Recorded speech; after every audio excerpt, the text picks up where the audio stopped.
আল্লাহ পাক তার হাবিবকে বলেছেন ফাযাক্কির ফাইন্না যিকরা তানফাউল মুমিনিন। হে নবী, আপনি মানুষদিগকে কোরআনের কথাগুলি আপনি বলে দিন, শোনায়া দিন, কারণ কোরআনের কথায় মানুষের ফায়দা হয়। কি বলেন, ফায়দা না ক্ষতি হয়? ফায়দা হয়। আরেকটা জিনিস আমরা দেখি, যেখানে কোরআনের মজলিস হয় স্বাভাবিকভাবে লোকের সংখ্যা কম হয়। এখানে যদি এই জাতীয় মাহফিল না হয়ে দুনিয়ার কোন মেলা, রং ঢং, ফুর্তি, আমোদ, গান বাজনা, তামসা হতো, লোকে লোকারণ্য হয়ে যেত, জায়গা দেওয়া যেত না। কথা ঠিক না? হয়তো অনেকে ব্যস্ততা আসতে পারেন নাই, আবার চেষ্টা করলে সবাই আসতে পারে, কিন্তু কোরআনের মজলিসে উপস্থিতির সংখ্যা কম। এটার একটা কারণ আছে, কারণ বর্তমানে বিংশ শতাব্দীর যুগে কোরআন থেকে মানুষ অনেক দূরে সরে গেছে। सुनते सुनते नगमाहाए महफिले बिदात को कान बहुरा हो गई है, दिल बदमजा होने को है। দার্শনিক কবি বলেন, যেই কান দিয়া কোরআনের কথা শোনার দরকার ছিল, যেই চক্ষু দিয়া ভালো জিনিস দেখার প্রয়োজন ছিল, যে অন্তর দিয়ে আখিরাতের কথা অনুধাবন হওয়ার দরকার ছিল, আজকের কান, নাক, চোখ, অন্তর আল্লাহর নাফরমানি করতে করতে বধির হয়ে গেছে। এই জন্য কোরআনের কথা সবার কাছে ভালো লাগে না, ঠিক না? আমি প্রায় একটা এক্সাম্পল দেই। মুখে যদি অ্যালার্জি থাকে, ঘা থাকে, এই মুখ দিয়া যতই কুরমা, পোলাও, বিরিয়ানি দেন না কেন, ভালো লাগে না খারাপ লাগে? আর মুখে যদি সুস্থ থাকে, তাহলে ডাল ভাত খাইলেও ভালো লাগে। আজকে কোরআনের প্রতি যাদের গুরুত্ব নাই, কোরআন যাদের ভালো লাগে না, বুঝতে হবে এদের ইমানে অ্যালার্জি ধরেছে। এই জন্য এই রোগগুলি দূর করা, অন্তর থেকে গুনাহের মরিচিকা দূর করার একমাত্র উপশম, একমাত্র ঔষধ হচ্ছে কোরআন স্টাডি করা, কোরআন চর্চা করা। আর কোরআন তেলাওয়াতে কি হয়? স্বয়ং আল্লাহ পাক বলেছেন, আল্লাহ রাব্বুল আলামিন বলেছেন, ওয়া ইযা তুলিয়াত আলাইহিম আয়াতুহু যাদাতুহুম ঈমানা। আমার বান্দারা যখন কোরআন তেলাওয়াত করে, কোরআন চর্চা করে, তখন কোরআনের অ্যাকশনে তাদের পুরাতন ঈমান আবার নতুনত্ব লাভ করে। আওয়াজ দিয়ে বলেন সুবহানাল্লাহ। ঈমান মজবুত হয়, ঈমান বেড়ে যায়। সুবহানাল্লাহ। এজন্য এটি হচ্ছে ঈমান বাড়ার একটি বিশাল মাহফিল। আল্লাহ তাআলা আমাদেরকে সুযোগ করে দিয়েছেন। এবারে 16তম মাহফিল চলছে। আমার তো মনে হয় আপনাদের সাথে আমার বহুদিনের পরিচিত। বিগত একাধারে বেশ কয়েক বছর যাবত এই মাহফিলে আপনাদের দোয়া নেওয়ার আল্লাহ সুযোগ করে দিয়েছেন।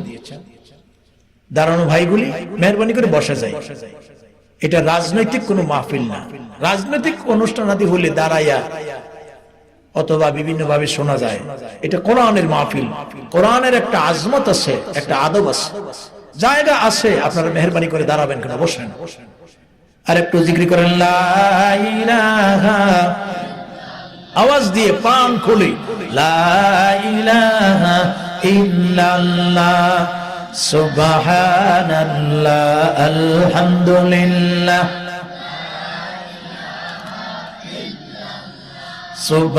সুবহানাল্লাহ আলহামদুলিল্লাহ লা ইলাহা ইল্লাল্লাহ সুবহানাল্লাহ আলহামদুলিল্লাহ লা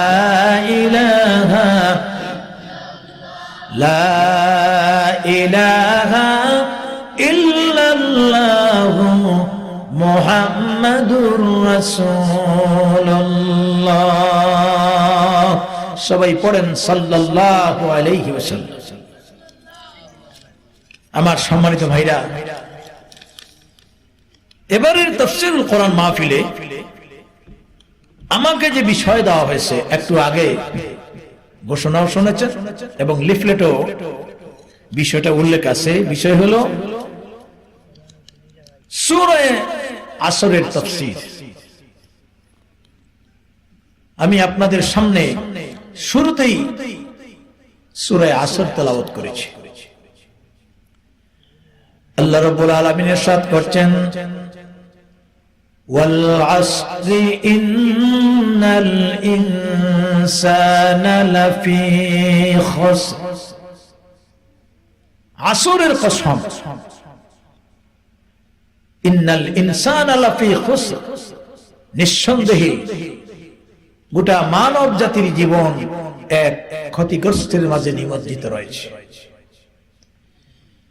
ইল্লাল্লাযীনা আমানু ওয়া আমিলুস সালিহাত, তবে কেবলমাত্র তারা ব্যতীত যারা আল্লাহর প্রতি ঈমান গ্রহণ করেছে, বিশ্বাস স্থাপন করেছে,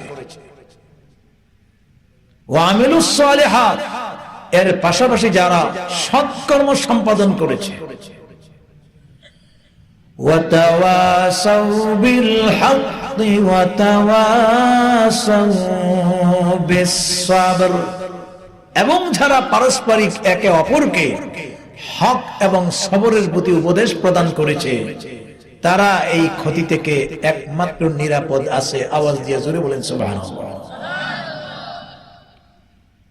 এই সূরা পবিত্র কোরআনুল কারীমের 114টা সূরার মাঝে যেই সমস্ত ছোট ছোট সূরা নাজিল করা হয়েছে, এর মধ্যে অন্যতম একটি সূরা হলো সূরা আসর। সূরাটা হচ্ছে মক্কি, মাত্র 3 খানা আয়াত। তবে সূরা যদিও ছোট, সংক্ষিপ্ত, সূরার ব্যাখ্যা এবং তার আজমত কিন্তু ছোট না। রাইসুল মুফাসসির হযরত আব্দুল্লাহ বিন আব্বাস রাদিয়াল্লাহু তাআলা আনহু বর্ণনা করেছেন, ভাইরা কথা আসতে দায়িত্ব থাকলে পিছনে। রাইসুল মুফাসসির হযরত আব্দুল্লাহ বিন আব্বাস রাদিয়াল্লাহু তাআলা আনহু বর্ণনা করেছেন, সমগ্র কালামুল্লাহ শরীফের ভিতরে আমার আল্লাহ রাব্বুল আলামিন বিসমিল্লাহির রহমানির রহিম থেকে নিয়ে মিনাল জিন্নাতি ওয়ান নাস পর্যন্ত যত উপদেশ দিয়েছেন, লম্বা করে বিস্তারিত করে সমগ্র কোরআনুল কারীমের আলোচনা সংক্ষিপ্ত করে করেছেন সূরাতুল আসরের ভিতরে। সুবহানাল্লাহ। কিন্তু আসতে বললে হবে না, জোরে বলতে হবে। খেলাধুলা গেলে গোলটা কত জোরে বলেন, হ্যাঁ, আউটটা কত জোরে বলেন। গোল বলার ভিতরে সওয়াব আছে, আউট বলার ভিতরে সওয়াব আছে, কিন্তু সুবহানাল্লাহ বলার মধ্যে। এই জন্য আমরা সবাই আওয়াজ দিয়ে বলবো, জোরে বলেন সুবহানাল্লাহ। তো বলছিলাম, আব্দুল্লাহ বিন আব্বাস বলেছেন সমগ্র কোরআনে কারীমের সার সংক্ষেপ হলো সূরাতুল আসর। একই সূরার মাঝে পুরো কোরআনের আলোচনা। ইমাম শাফিঈ রাহমাতুল্লাহ আলাইহি তিনি এই সূরা সম্পর্কে অভিমত পেশ করেছেন,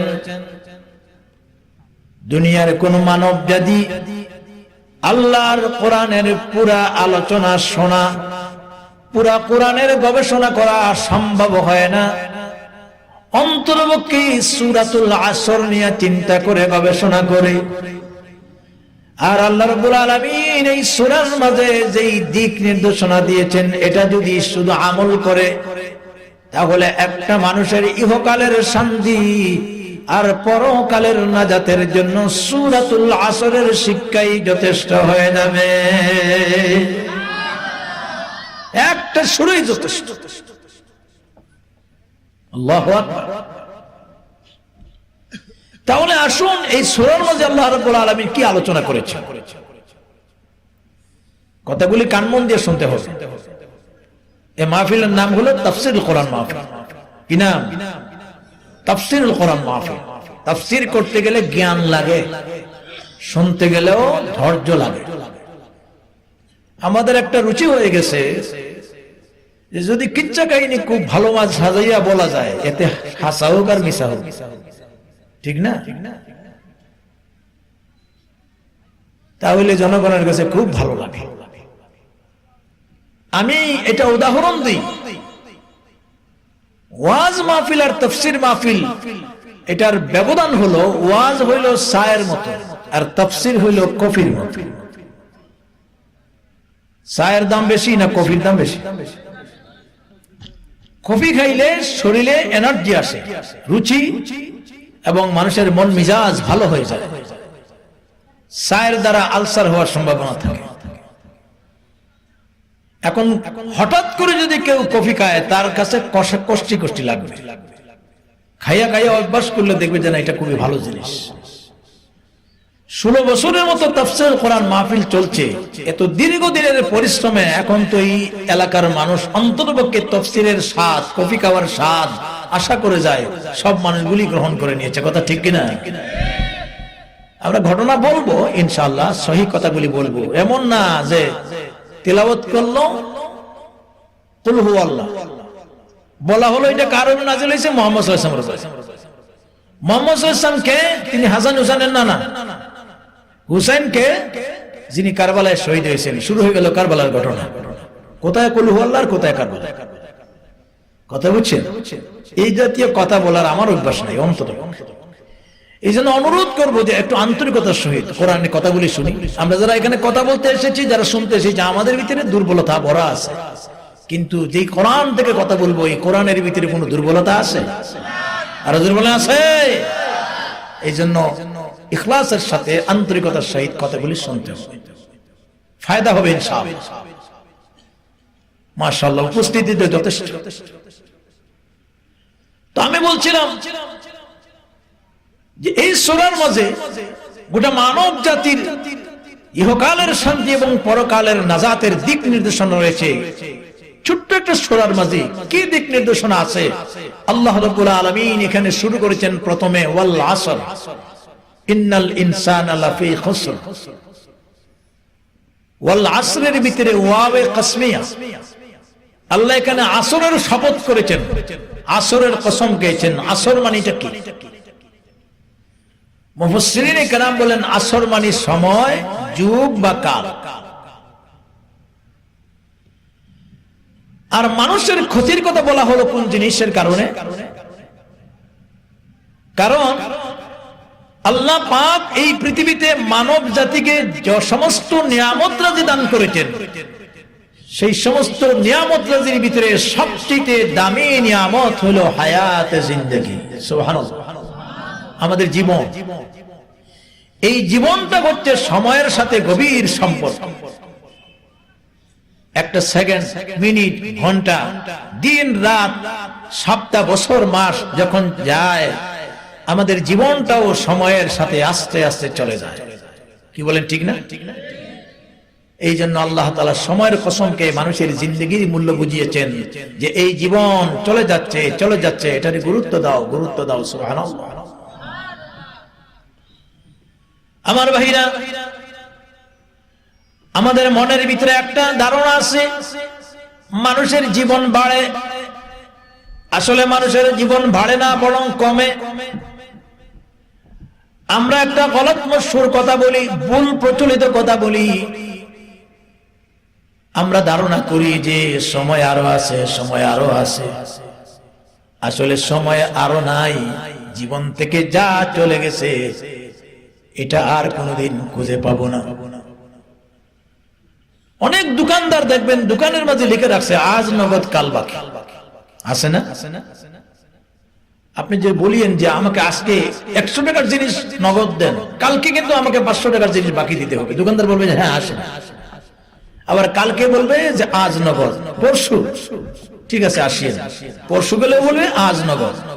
এর মানে কাল বলতে কিছু নাই, কাল হচ্ছে একটা ধোঁকা। তো আল্লাহ রাব্বুল আলামিন আমাদের যে হায়াত দিয়েছেন, আমাদের যে জিন্দেগি দিয়েছেন, এই জীবনটা সময়ের সাথে, মিনিটের সঙ্গে, ঘন্টার সঙ্গে, সময়ের সাথে শেষ হয়ে যাচ্ছে। এইভাবে সময় যাইতে যাইতে আমরা মৃত্যুর নিকটবর্তী হচ্ছি। আল্লাহ পাক আমাদের জন্য হায়াত আর মৃত্যু সৃষ্টি করেছেন।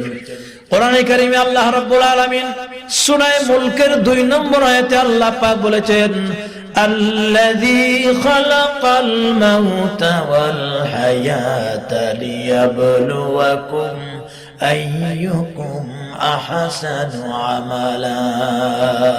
তিনি এমন এক সত্তা যিনি তোমাদের জন্য মৃত্যুকে অবধারিত করেছেন, তোমাদের জন্য জীবন সৃষ্টি করেছেন। এই জীবন এবং মওত কি জন্য?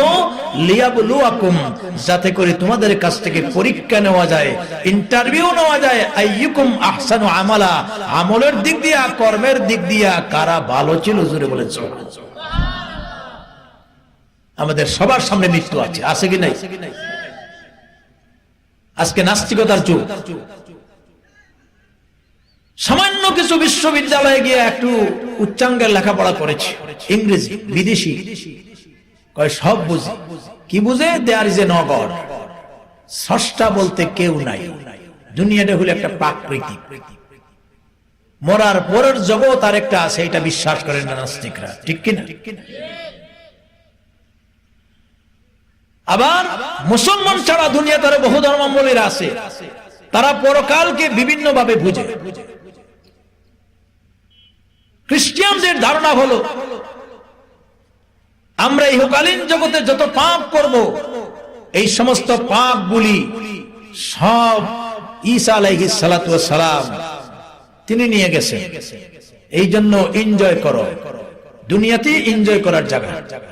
পাপ করলে কোনো ক্ষতি নাই, কারণ ঈসা আলাইহিস সালামের ঘাড়ে এটা যাবে, এবং ঈসাকে তারা বানাইছে আল্লাহর পুত্র, নাউজুবিল্লাহ বলেন।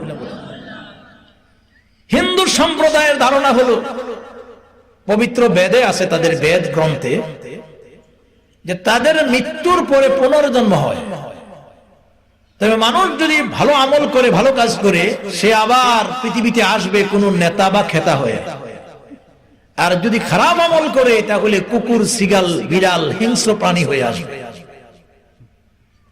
আল্লাহ পাক আমাদেরকে তার মনোনীত ধর্ম ইসলাম দিয়েছেন, বলেন সুবহানাল্লাহ।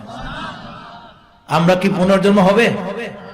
না, না, হবে, আমাদেরও পুনর্জন্ম হবে, কিন্তু আমরা এই পৃথিবীতে আর জীবনে আসবো না। মানুষ মৃত্যুর সময় আমরা এই কথাটা বলি, দোয়া হিসাবে বলি, এটা দোয়া না, এটা কোরআনের আয়াত।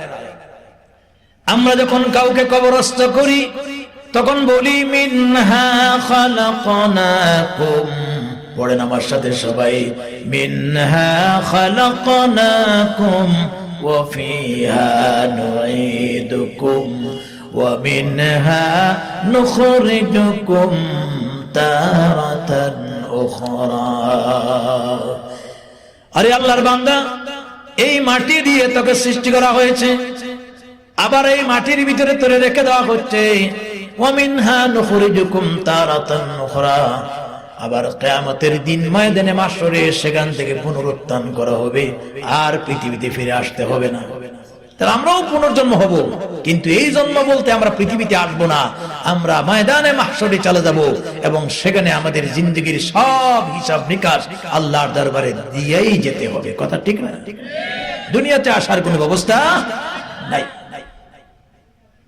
তাহলে বলছিলাম ভাইরা, আল্লাহ পাক তিনি আমাদের হায়াতের কথা বলেছেন, মৃত্যুর কথা বলেছেন।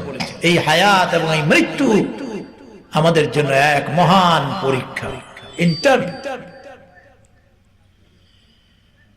কেন ইন্টারভিউর কথা বলা হলো? লিয়াবলুয়াকুম আইয়ুকুম আহসানু আমালার তাফসিরে আমাদের ভারত উপমহাদেশের হাদিস তাফসির বিশারদ শায়েখ সানাউল্লাহ পানিপতি রাহমাতুল্লাহ আলাইহি তাফসিরে আল মাজহারির ভিতরে বড় সুন্দর উদাহরণ দিয়েছেন। তিনি বলেছেন, একটা প্রাতিষ্ঠানিক নিয়ম হলো, রুল হলো, সারা বছরের মাঝে ছেলেদের কাছ থেকে, মেয়েদের কাছ থেকে, মানে ছাত্রদের কাছ থেকে প্রতিষ্ঠানের পক্ষ থেকে পরীক্ষা নেওয়া হয়। এই জন্য পরীক্ষা নেওয়া হয়, ছাত্রটা সারা বছর পড়াশোনাতে মনোযোগী ছিল না অমনোযোগী ছিল, আবার যখন পরীক্ষা এসে যায়, যত খারাপ ছাত্র হোক না কেন, বাজে আড্ডা বাদ দিয়ে পড়াশোনাতে লিপ্ত হয়ে যায়, সে বুঝে পরীক্ষা যদি ফেল মারি আমার ভবিষ্যৎ অন্ধকার, আমার আব্বার কষ্টটা সব ধ্বংস হয়ে যাবে। এই কথাটা একটা প্রতিষ্ঠান আর ছাত্র ছাত্রীদের জন্য যেমন প্রযোজ্য, আল্লাহ রাব্বুল আলামিন ঠিক তেমনি ভাবে আমাদের এই জীবনটাকে পরীক্ষার জীবন বলেছেন, সেই কথাটা তেমন প্রযোজ্য। এই দুনিয়াটা হচ্ছে একটা পাঠশালার মতো, আর এখানে আমরা হলাম আল্লাহর গোলাম। আমাদের কি পড়াশোনা করতে হবে, কি উদ্দেশ্য আল্লাহ রাব্বুল আলামিন সৃষ্টি করেছেন, সূরা জারিয়াতে যে আয়াতটা বারবার শুনে এসেছি, আল্লাহ পাক বলেছেন, ওয়া মা খালাকাতুল জিন্না ওয়াল ইনসা ইল্লা লিয়াবুদুন। আমি জিন জাতি এবং ইনসান জাতিকে কেবলমাত্র আমার ইবাদতের উদ্দেশ্য সৃষ্টি করেছি। সুতরাং যতদিন মৃত্যুর আগ পর্যন্ত বেঁচে থাকবো, আমরা এখানে এসেছি আল্লাহর গোলাম হিসাবে গোলামি করার জন্য। কি বলেন, ঠিক না? আমরা কার গোলাম? আরো আওয়াজ দিয়ে বলতে হবে, আমরা কার গোলাম? আল্লাহ পাকের গোলাম। এই কথা বললে কি লজ্জা লাগে? নামাজের ভিতরে এই কথা আমরা বলি, ইয়্যাকা না'বুদু ওয়া ইয়্যাকা নাস্তাঈন।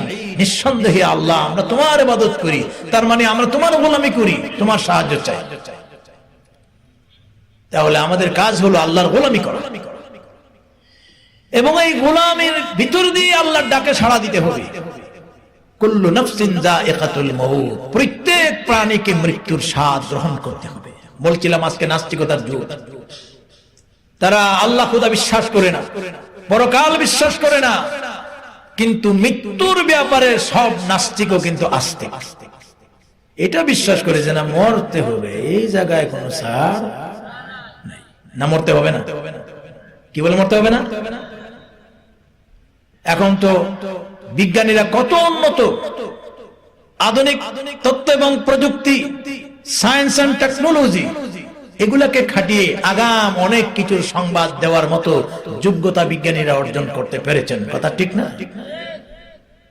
আবহাওয়া অধিদপ্তরে আগাম বলে দিচ্ছে পারছেন, সতর্কবাণী 10 নম্বর সংকেত, হুঁশিয়ার থাকা। কিন্তু মৃত্যুর ব্যাপারে আজ পর্যন্ত কোন বিজ্ঞানীরা আগাম তথ্য দিতে পারছেন? ভবিষ্যতে পারবে? আচ্ছা, মৃত্যু থেকে যদি বাঁচার জন্য আমরা দেশ ত্যাগ করে অন্য জায়গায় চলে যাই, মৃত্যুর হাত থেকে বাঁচতে পারবো? আল্লাহ রাব্বুল আলামিন কোরআনে কারীমের 2 জায়গায় বলেছেন, কুল ইন্নাল মাউতাল্লাযী তাফিরুনা মিনহু ফাইন্নাহু মুলাকীকুম। হে নবী, আপনি বলে দিন, তারা যদি মৃত্যু থেকে বাঁচার জন্য পলায়ন করে ভাগিয়া যাইতে চায়, কোথায় যাবে?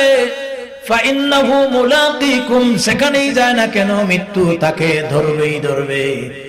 কারণ আল্লাহর রাজত্বের বাইরে, আল্লাহর রাজত্বের সীমার বাইরে ভাগিয়া যাওয়ার কোন জায়গা নাই। আছে? যেখানে যাবেন রাজত্বটা কার? আরো জোরে বলেন, কার? সব আল্লাহ পাকের রাজত্বের অধীনে। আল্লাহ রাব্বুল আলামিন আরো বলেছেন, আইনামা তাকুনু ইউদরিকুমুল মাউত ওয়ালাউ কুনতুম ফি বুরুজিম মুশাইয়াদা। শক্তিশালী একটা দুর্গের মাঝে যদি অবস্থানরত থাকো, সেখানেও তোমার জান কবজ করা হবে। তাহলে মৃত্যু থেকে পলায়ন করে বাঁচার ব্যবস্থা নাই, দুর্গের ভিতরে অবস্থান করেও বাঁচার কোন ব্যবস্থা নাই। মরণ থেকে পালাও তুমি, মরণ তোমায় লইবে গিরি, যদিও সুদূর আকাশ পানে লুকাও সেতে লাগিয়ে সিঁড়ি। এ মহারোগের চিকিৎসক নাই, নাই সে ঔষধ জগতে, বুঝিয়া কাতর হইলে কি হবে, পারিবে না তারে ফিরাতে। দুনিয়ার বহু রোগের ঔষধ আছে, এই রোগের কোন ঔষধ নাই। বহু আসামি আছে, এক দেশ থেকে আরেক দেশে গিয়ে জীবন রক্ষা করার মতো ব্যবস্থা আছে, কিন্তু আমরা যেখানেই যাব আজরাইলের হাতে ধরা খেয়ে যাব। এই জন্য আমাদের জীবন শেষ হয়ে আমরা খুব নিকটবর্তী, মৃত্যুর নিকটবর্তী হয়ে যাচ্ছি। মৃত্যু আমাদের জন্য হাত ছানি দিয়ে যাচ্ছে। কথা ঠিক না? এই জন্য আল্লাহ বলছেন সময়কে মূল্য দাও, সময়কে মূল্য দাও, সময়কে গুরুত্ব দাও। যেই মূল্যবান সময় আমি তোমাদেরকে দিয়েছি এটা তো শেষ হয়ে যাচ্ছে, শেষ হয়ে যাচ্ছে। এই জন্য আল্লাহ পাক সময়ের কসম খেয়েছেন, কালের কসম খেয়েছেন, যুগের কসম খেয়েছেন। বলেন সুবহানাল্লাহ। আমি এই সূরার তাফসীর দেখলাম, এক ব্যতিক্রমী কিছু কথা তাফসীরে আর রাজি, ইমাম ফখরুদ্দিন রাজি রাহমাতুল্লাহ আলাইহির লেখা।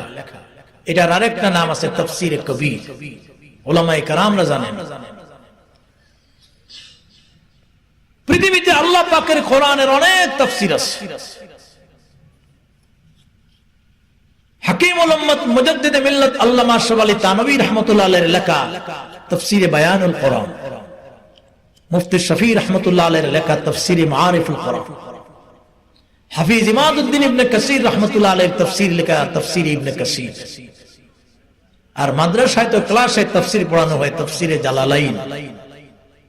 তাছাড়া শাহ আব্দুল আজিজ মুহাদ্দিসে দেহলভীর লেখা তাফসীরে আজিজি। এইভাবে ইমাম ফখরুদ্দিন রাজি রাহমাতুল্লাহ আলাইহির তাফসীর যেটা লেখা সেটা হলো তাফসীরে কবির বা তাফসীরে রাজি। মিশরের সৈয়দ কুতুব শহীদ রাহমাতুল্লাহ আলাইহির তাফসীর, যেটি বর্তমান পৃথিবীতে এক আলোড়ন সৃষ্টি করেছে, সেটা হলো তাফসীরে ফি জিলালিল কোরআন। এগুলা আপনারা এখন আলহামদুলিল্লাহ দুনিয়ার সব ভাষায় অনুবাদ আছে, ইন্টারনেটে ক্লিক করলে পাবেন। কোরআন যে এত ব্যাপক কিতাব, লা তুহসা আজাইবুহু ওয়ালা তুগলা গরাইবুহু। এই কোরআনের আজিব, এই কোরআনের বিস্ময়তা কিয়ামত পর্যন্ত শেষ হবে না। কোরআন কোনদিন জীর্ণ শীর্ণ হবে না। একই আয়াতের ভিতরে হাজারো রকমের ব্যাখ্যা নিহিত রয়েছে। মেহেদি ঘষালে যেভাবে রং বাড়ে, কোরআন চর্চা করলে মানুষের কাছে নতুন নতুন জ্ঞান আসে। সুবহানাল্লাহ। কত শিক্ষণীয় এই বিষয়গুলি। হর ফুলের রঙে বুইয়ে দিগরাস, ফুলের ভিতরে বিভিন্ন জাতের ফুল যেভাবে বিভিন্ন ঘ্রাণ ছড়িয়ে দেয়, কোরআনের বিভিন্ন তাফসীরের মাধ্যমে মানুষকে নতুনত্ব এবং নতুন নতুন জ্ঞান দেওয়া হয়েছে। সুবহানাল্লাহ। দুর্ভাগ্য এই কোরআনের জ্ঞান আমরা অর্জন করি না, দুর্ভাগ্য। বহু পণ্ডিত আছে আমাদের দেশে, দুনিয়ার আল্লাহ প্রদত্ত ইলমে ওহীর জ্ঞান বাদ দিয়া দুনিয়ার টেকনোলজির জ্ঞান অর্জন করতে করতে বুড়া হয়ে গেছেন, কবর পর্যন্ত চলে গেছেন। আছে কিনা? কিন্তু ধর্ম সম্পর্কে একেবারে বোকা, দুর্ভাগ্য। ডক্টর শহীদুল্লাহ নাম শুনছিলেন? শুনেন নাই? এদের বলি ডক্টর। 18টা ভাষার উপরে যার দখল ছিল, আল্লাহু আকবার। আল্লাহ তার কবরটাকে জান্নাতের বাগান বানিয়ে দিলেন। তিনি একটা উক্তি দিয়েছিলেন, তুমি যদি দুনিয়ার সব জ্ঞান অর্জন করো, সব বিজ্ঞান অর্জন করেছো, তুমি পণ্ডিত হয়ে গেছো, কিন্তু কোরআন পড়ো নাই, হাদিস পড়ো নাই, আমি শহীদুল্লাহর দৃষ্টিতে তুমি পণ্ডিত না, তুমি মূর্খ পণ্ডিত। কোরআন জানো না, কিসের পণ্ডিত?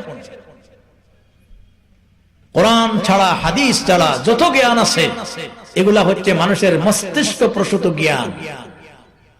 মানুষ ব্রেন দিয়ে চিন্তা করছে। তো গবেষণার ভিতরে ভুলও আছে, শুদ্ধ আছে, কিন্তু কোরআন হাদিসের ভিতরে কোনো ভুল আছে? কোরআন কার কিতাব? আর যদি বলেন কার কিতাব? এর ভিতরে কোনো সন্দেহ আছে?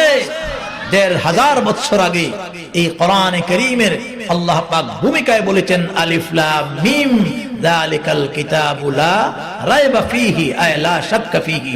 এটা এমন একখানা নির্মূল গ্রন্থ যার ভিতরে কোনো সন্দেহ নাই। এবং এই কিতাব যে আল্লাহর কিতাব, তার বাস্তব প্রমাণ হলো 1500 বছর আগে যেইভাবে অবতীর্ণ হয়েছিল আজও সেইভাবে আছে কি নেই? ডুপ্লিকেট হয়েছে? ভবিষ্যতে হবে? কারণ হবে না।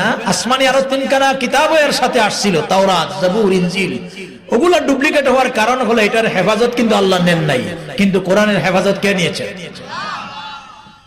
আল্লাহ রাব্বুল আলামিন বলেন, ইন্না নাহনু নাযালনা যিকর ওয়া ইন্না লাহু লাহাফিজুন।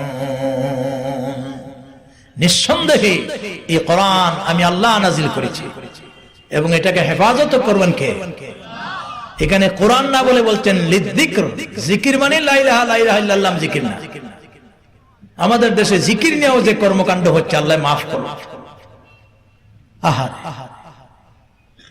জিকির করতে করতে দেখা যায় যে মাহফিলের প্যান্ডেলের উপরে উঠিয়া ভাদুরের মতো ঝুলিয়ে জিকির করতেছে। লাফাইয়া জিকির করা, ভালাইয়া জিকির করা, উপর মুখে হইয়া জিকির করা, বানরের মতো জিকির করা। এই সমস্ত জিকিরের নামে যারা জিকির করে, এটা ধর্মের নামে ভণ্ডামির শামিল হয়ে যায়। কি বলেন, ঠিক না? কত জাতির জিকির আবিষ্কার হয়েছে। আর জিকিরের অরিজিনাল ব্যাখ্যা একটা কথা বলি, কিছু পীররা দেয় না, কারণ স্বার্থে আঘাত পড়বে। স্বার্থে কি পড়বে? আঘাত পড়বে। তাদের দৃষ্টিতে যেই ব্যাখ্যা দেওয়া হয়, এটা হলো পীরের উদ্দেশ্য মুরিদের পকেট।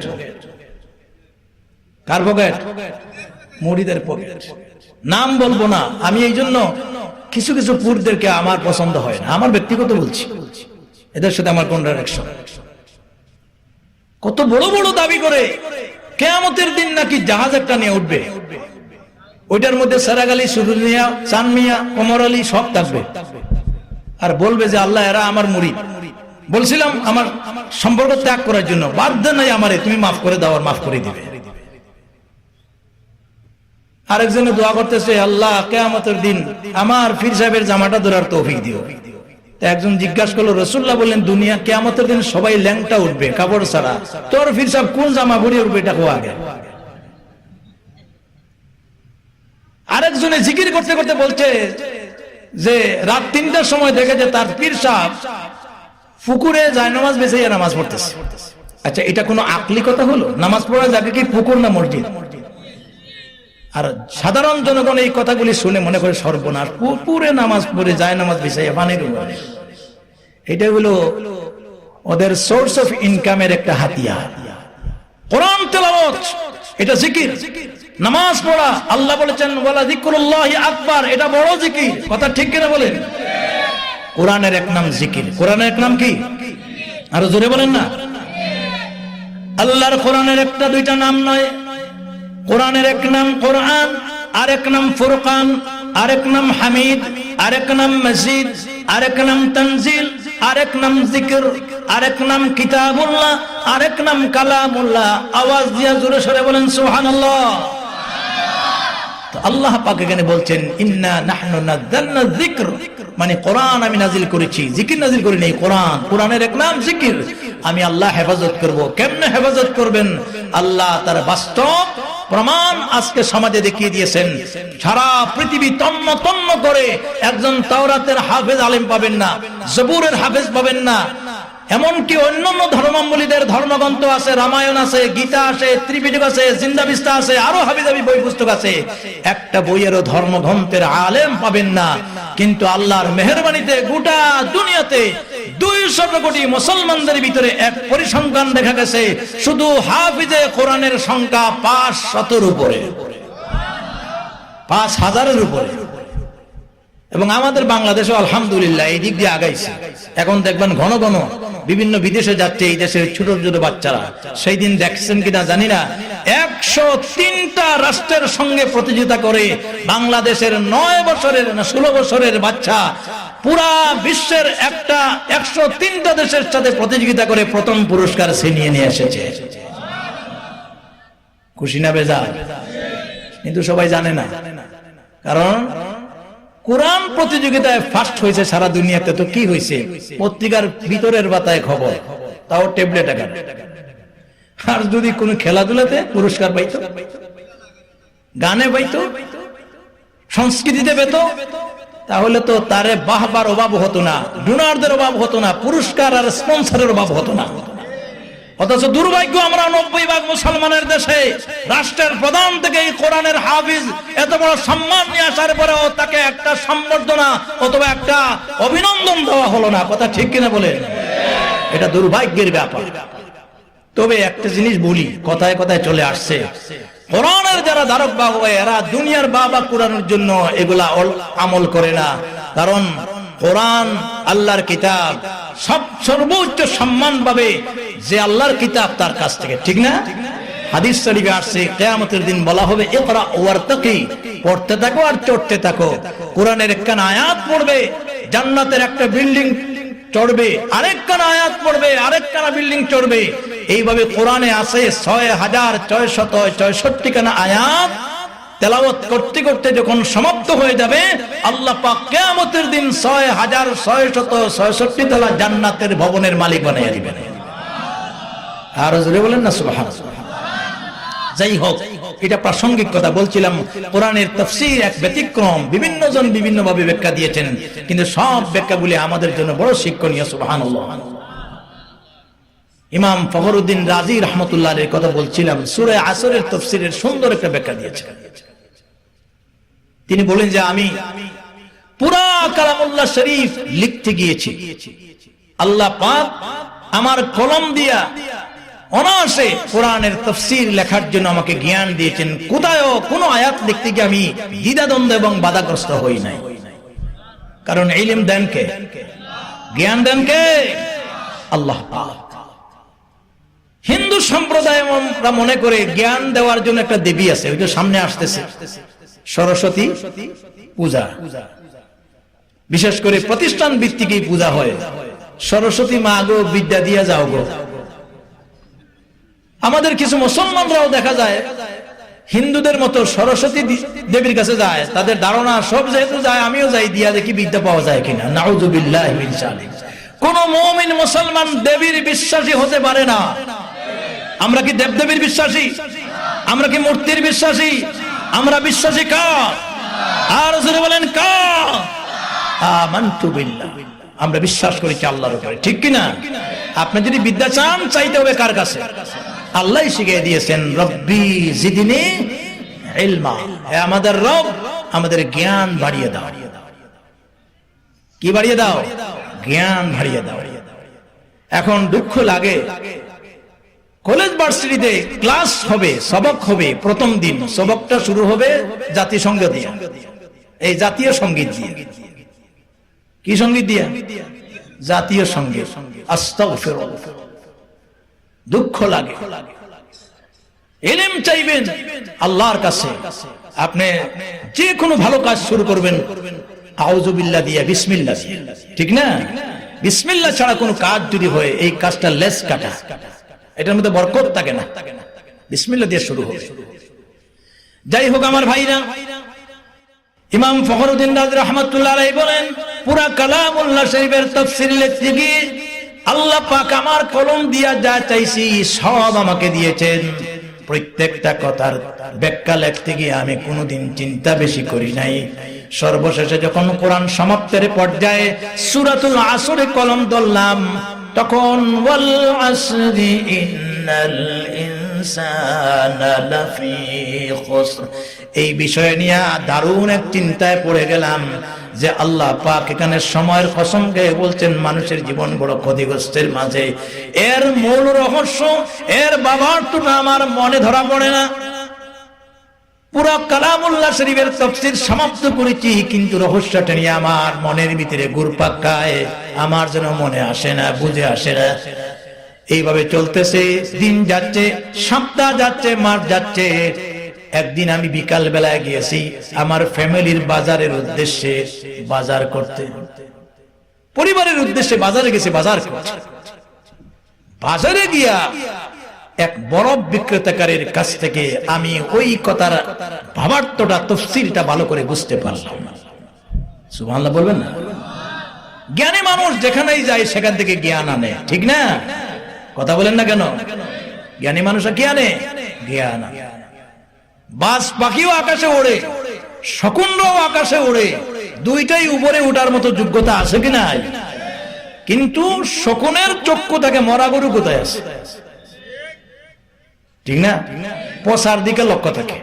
আর বাস পাখি হলো শাহীন, তার রাজকীয় চিন্তা থাকে, তার মন মেজাজ ভালো থাকে, বড় থাকে। ও আমার ভাইরা, আল্লামা রাজি রাহমাতুল্লাহ আলাইহি বলেন, আমি বাজারে দেখলাম একজন বরফ বিক্রেতাকারী বরফের চাকা মাথায় নিয়ে ঘুরে আর বলে, ও বাজারবাসীরা, কারো যদি বরফের প্রয়োজন হয় এটা একমাত্র আমার পুঁজি, বিক্রি করতে এসেছি, যার দরকার খুব তাড়াতাড়ি নিয়ে যাও। এতে ক্রেতা এবং বিক্রেতা দুইজন ক্ষতি থেকে রক্ষা পাবে। ইনি বুঝাইতে চাইছে বরফের চাকার বৈশিষ্ট্য হলো মেশিন থেকে বেরিয়ে গেলে ফুটা ফুটা হয়ে এক সময় হাতছাড়া হয়ে যায়। এখন এটা একমাত্র আমার পুঁজি, এটা বিক্রি করে কিছু পয়সা পাবো, ফ্যামিলি চালাবো।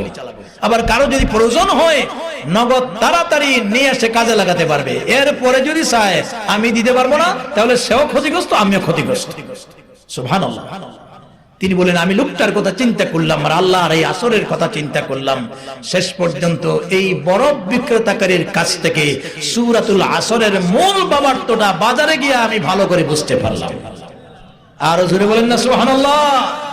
এর মানে হলো মানুষের জীবন হলো বরফের চাকার মতো, আমাদের আয়ু প্রতিটি শ্বাস প্রশ্বাসে ক্ষয় হয়ে যাচ্ছে, জীবন ফুরিয়ে যাচ্ছে, শেষ হয়ে যাচ্ছে। এই জীবনকে যদি আমাদের দামি বানাতে হয়, এই জীবনকে কল্যাণকামী বানাতে হয়, ক্ষতিগ্রস্তের হাত থেকে যে রক্ষা করতে হয়, দুনিয়া এবং আখিরাতের কল্যাণ সাধন করতে হয়, আল্লাহ পাক সূরার ভিতরে 4টা বৈশিষ্ট্যের কথা বলেছেন। কয়টা? এই 4টা বৈশিষ্ট্যের ভিতরে আমাদের জীবন পরিচালনা করতে হবে। 4টা বৈশিষ্ট্যের ভিতরে প্রথম নম্বর বৈশিষ্ট্য হলো আল্লাযীনা আমানু, যারা আল্লাহর প্রতি বিশ্বাস স্থাপন করেছে, ওয়া আমিলুস সালিহাত, ঈমানের পাশাপাশি যারা সৎকর্ম সম্পাদন করেছে। বাকি 2টা হলো ওয়া তাওয়াসাউ বিল হাক্কি ওয়া তাওয়াসাউ বিস সাবর, আর যারা পারস্পরিক একে অপরকে সবরের প্রতি এবং হকের প্রতি উপদেশ প্রদান করবে, এই গুণে গুণান্বিত যারা হবে তাদের জীবন ক্ষতি হবে না। আল্লাহ পাক এই ক্ষতি থেকে দুনিয়া এবং আখিরাতে তাদেরকে নিরাপদে রাখবেন। বলেন সুবহানাল্লাহ। নিরাপদ জীবন। তাহলে 4টার ভিতরে প্রথমটা হলো ঈমান। প্রথমটা কি? আরো জোরে বলেন, প্রথমটা কি? এর পরেরটা হলো ওয়া আমিলুস সালিহাত, সালেহ কাজ। ঈমান কার নাম? ঈমানের আবিধানিক অর্থ হলো বিশ্বাস স্থাপন করা। কয়েকটি আল্লাহর মৌলিক বিষয়গুলির উপরে বিশ্বাস স্থাপন করলেই সে ঈমানদার হবে। এই সবকগুলি কিন্তু আমরা সকালবেলার মক্তবে পড়েছি। এটা কিন্তু বুনিয়াদি তালিম। এই তালিমের গুরুত্ব এখন সমাজে নাই। আমরা পড়েছি আমানতু বিল্লাহি ওয়া মালাইকাতিহি, সবাই পড়েন আমানতু বিল্লাহি ওয়া মালাইকাতিহি ওয়া কুতুবিহি ওয়া রুসুলিহি ওয়াল ইয়াউমিল আখিরি ওয়াল কদরি খাইরিহি ওয়া শাররিহি মিনাল্লাহি তাআলা ওয়াল বা'সি বা'দাল মাউত। পড়ি নাই? এখন তো বাচ্চারা এগুলা পায় না, এগুলো পায় না। আমানতু বিল্লাহ, আমরা বিশ্বাস করেছি আল্লাহর উপরে। কার উপরে? আল্লাহ কয়জন? একজন, এবং তিনি অদৃশ্য, তাকে দেখা দুনিয়ার জীবনে যায় না। আল্লাহর ফেরেশতাদের উপরে, ফেরেশতাদেরও দেখা যায় না। এইভাবে আসমানি কিতাবগুলির উপরে, এইভাবে ভালো মন্দ তাকদীরের উপরে, মৃত্যুর উপরে আবার চিন্তা হবো তার উপরে।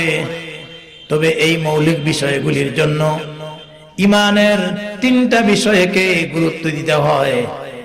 একটা হলো ইকরার বিল লিসান, এগুলা মুখ দিয়ে স্বীকার করা, তাসদীক বিল জিনান, অন্তরে বিশ্বাস স্থাপন করা, আমল বিল আরকান, কাজে পরিণত করা। যদি এই 3টা জিনিসের সমন্বয় হয় তার নাম ঈমান। আর যারা এগুলা গ্রহণ করবে তারা হইল মুমিন। বলেন সুবহানাল্লাহ। ঈমান আনতে হবে আল্লাহর উপরে, এবং আল্লাহ হচ্ছেন এমন এক জাত যিনি ওয়াহদাহু লা শারীকা লাহ, যিনি এক এবং একক, তার কোনো অংশীদার নাই। তিনি হচ্ছেন হাইয়ুন কাইয়ুম, তিনি একমাত্র চিরঞ্জীব। লা তাখুযুহু সিনাতুন ওয়ালা নাওম, তাকে কোনোদিন ঘুম তো দূরের কথা, তন্দ্রাও তাকে স্পর্শ করে না। এবং যা কিছুর প্রয়োজন মানুষের জন্য, জাতির জন্য, আল্লাহর কুল মাখলুকাতের জন্য সব কিছুই তিনি দান করেন। তার কাছে আমরা মুহতাজ, তিনি আমাদের কাছে মুহতাজ নন। কথা ঠিক না? এই জন্য একজন ইমানদারের প্রথম বৈশিষ্ট্য হলো সে যখন আল্লাহর উপরে ফেথ আনবে, আল্লাহর উপরে বিশ্বাসী হবে, তখন তার হাজত, তার চাওয়া, তার যত কিছু পাওয়া একমাত্র চাইতে হবে কার কাছে? আর যারা বলেন কার কাছে? আল্লাহ পাকের কাছে। আজকে দুঃখ লাগে যে আজকে আমাদের ঈমান ড্যামেজ হয়ে গেছে। ঈমান কি হয়েছে? ড্যামেজ হয়ে গেছে। প্যারালাইসিস রোগে আক্রান্ত হলে আরেকজনের দোয়া সোয়া ছাড়া যেভাবে আমরা হাঁটতে পারি না, ঠিক তেভাবে গায়রুল্লাহর সাহায্য ছাড়া আমরা চলতে পারি না। এই ধরনের মন মস্তিষ্ক তৈরি হয়ে গেছে। এই জন্য ভাইরা সূরা আসরের প্রথম শিক্ষা হচ্ছে আল্লাহর প্রতি পূর্ণ বিশ্বাসী হতে হবে, ঈমান আনতে হবে। ঈমানের আরেকটা সংজ্ঞা হলো আত-তাসদীকু বিমা জাআ বিহিন নবী সাল্লাল্লাহু আলাইহি ওয়াসাল্লাম ইতিমাদান আলাইহি। আল্লাহর নাযিলকৃত যে সমস্ত বিধানবলী আছে এটাকে মনে প্রাণে কমপ্লিট একভাবে বিশ্বাস করা। যে বিশ্বাস করবে সে ঈমানদার হবে। বলেন সুবহানাল্লাহ। কোন মুমিন আল্লাহ ছাড়া গায়রুল্লাহর সাহায্য নিতে পারে না। কথা ঠিক না? সাহায্য নিতে পারে? সাহায্য নিতে পারে না। যা চাইবে কার কাছে? আল্লাহ পাকের কাছে। কোরআনে কারীমে আল্লাহ রাব্বুল আলামিন বলেন, ইন্নাল্লাযীনা ক্বালু রাব্বুনাল্লাহু সুম্মা ইসতাকামু ফালা খাউফুন আলাইহিম ওয়ালা হুম ইয়াহজানুন। এটা মুশাব্বাহার আয়াত। এই জন্য দুই জাতীয় আয়াত আছে। ইন্নাল্লাযীনা ক্বালু রাব্বুনাল্লাহ সুম্মা ইসতাকামু তাতানাজ্জালু আলাইহিমুল মালায়েকা আল্লা তাখাফু ওয়া লা তাহজানু, একটা আয়াত। আর আল্লাহ তাআলা এখানে বলছেন ইন্নাল্লাযীনা ক্বালু রাব্বুনাল্লাহ সুম্মা ইসতাকামু ফালা খাউফুন আলাইহিম ওয়া লা হুম ইয়াহজানুন। যারা এই কথার উপরে একমত হবে যে আমার রব আল্লাহ। আমার রব কে? আর জোরে বলেন আমাদের রব কে? আল্লাহ আমার রব, এই রবি আমার সব। বলেন আল্লাহ আমার রব, এই রবি আমার সব। আল্লাহ আমার রব, এই রবের উপরে যারা বিশ্বাস করবে, সুম্মা ইসতাকামু, এর উপরে যারা অবিচল থাকবে, ইস্তেকামত থাকবে, আল্লাহ পাক বলেছেন ফালা খাউফুন আলাইহিম ওয়ালা হুম ইয়াহজানুন। তাদের চিন্তা এবং শঙ্কিত হওয়ার কোনো প্রয়োজন নাই, তাদের গমগীন হওয়ার কোনো প্রয়োজন নাই। বরং আমার উপরে যারা অবিচল বিশ্বাসী হবে, আস্থাশীল হবে এবং ইস্তেকামত থাকবে, দুনিয়া এবং আখিরাতে সকল বিষয়ে আমি আল্লাহ তাদের সাহায্য করে। আরো জোরে বলেন সুবহানাল্লাহ। মাঝে মাঝে ঈমানদারদের উপরে অনেক সময় আল্লাহর পক্ষ থেকে কিছু দুর্যোগ আসে, আমরা অনেক সময় ঈমান থেকে ঢুলে পড়ি, দুর্বল হয়েছে। সত্যিকারের ঈমানদাররা কোনদিন দুর্বল হতে। কোরআনে কারীম আল্লাহ রাব্বুল আলামিন সূরা বাকারার 155 নম্বর আয়াতে বলেছেন, ওয়ালা নাবলুওয়ান্নাকুম বিশাইইম মিনাল খাউফি ওয়াল জু'i ওয়া নাকসিম মিনাল আমওয়াল ওয়াল আনফুসি ওয়াস সামারাত। আমি আল্লাহ তোমাদেরকে মাঝে মাঝে পরীক্ষা করি, ভয় ভীতি দিয়ে, দারিদ্রতা দিয়ে, জানমালের ক্ষতি সাধন করে, তোমাদের ফসলাদি ধ্বংসের মাধ্যমে। ওয়াবাশশিরিস সাবিরিন, এই অবস্থা যারা ধৈর্য ধারণ করে তাদের জন্য রয়েছে সুসংবাদ। ধৈর্যশীল কারা? আল্লাহ বলেন ইযা আসাবাতুহুম মুসিবাতুন ক্বালু ইন্না লিল্লাহি ওয়া ইন্না ইলাইহি রাজিউন। যারা এই অবস্থায় বলবে ইন্না লিল্লাহ, নিঃসন্দেহে আল্লাহ তাআলা, আমরা তো তোমার দিকেই ফিরে যাব। যারা এই কথা বলে আমি আল্লাহ সবরকারীদের সাথে থাকি। বলেন না সুবহানাল্লাহ। আপনি যে একজন ঈমানদার, আল্লাহ বিশ্বাসী, আপনি যে একজন আল্লাহর উপরে অবিচল আস্থাশীল, এটার প্রমাণ পাওয়া যাবে আপনার কর্মকাণ্ড আমলের মাধ্যমে। সুবহানাল্লাহ। বিপদ আসলেই ঘাবড়াইয়া যাইয়েন না। আল্লাহ আমলে শিখিয়ে দিয়েছেন মুস্তাঈনু বিস-সাবরি ওয়াস-সালাহ, ধৈর্য ধরো আর নামাজের মাধ্যমে, সালাতের মাধ্যমে আমার সাহায্য তালাশ করো। বলেন না সুবহানাল্লাহ। এই জন্য ঈমান আমল দুইটা জিনিস খুব গুরুত্বপূর্ণ। বডির সাথে রুহের যেমন সম্পর্ক, ঈমানের সাথে নেক আমলের তেমন সম্পর্ক। আপনি যত ভালো আমল করেন না কেন, ঈমান নাই, এই আমলের কোনো দাম নাই। আবার আপনার ঈমান আছে, আমল নাই, এই ঈমানও ড্যামেজ হয়ে যাবে, এই ঈমানেও কোনো দাম নাই। দুইটাই একটা একটার সাথে গভীর সম্পর্ক, যমজ ভাইয়ের মতো। কথা ঠিক কিনা? সুবহানাল্লাহ বলবেন না?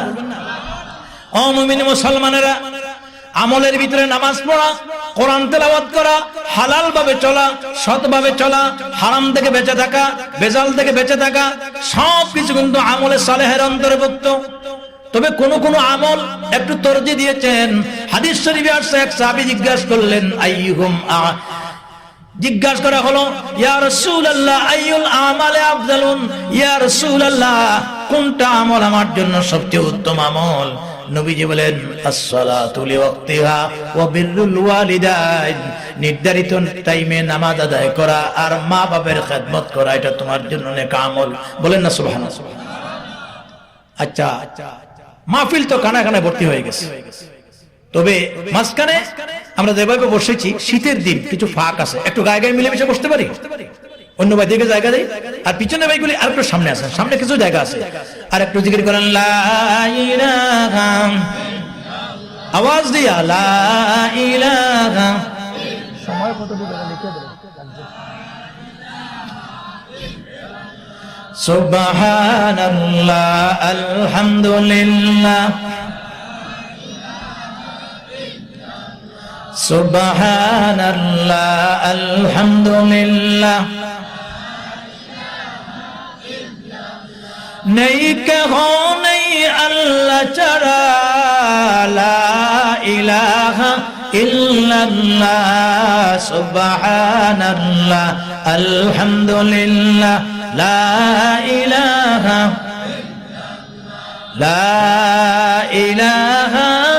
ইল্লাল্লাহ মুহাম্মাদুর রাসূলুল্লাহ। পড়েন সাল্লাল্লাহু আলাইহি ওয়াসাল্লাম। আরেকজন সাহাবী জিজ্ঞাসা করেছেন, আইয়ুল আমালি আফজালুন, সবচেয়ে আমল ভালো আমল কোনটি? আল্লাহ রাসূল বলেছেন, আল জিহাদু ফি সাবিলিল্লাহ, আল্লাহর রাস্তায় সংগ্রাম করা, জিহাদ করা। প্রশ্নকারী দুই তিনজন একই ধরনের প্রশ্ন, নবীজির জবান থেকে কথা আসছে ভিন্ন জনের ব্যাপারে ভিন্ন ভিন্ন। একজনকে বলেছেন নামাজ, পিতামাতার খেদমত করা, আরেকজনকে জিহাদ করা। তাহলে আসলে সর্বোচ্চ ভালো আমল কোনটি? এই হাদিসের তারজিহ দিয়েছেন মুহাদ্দিসিনে কেরাম।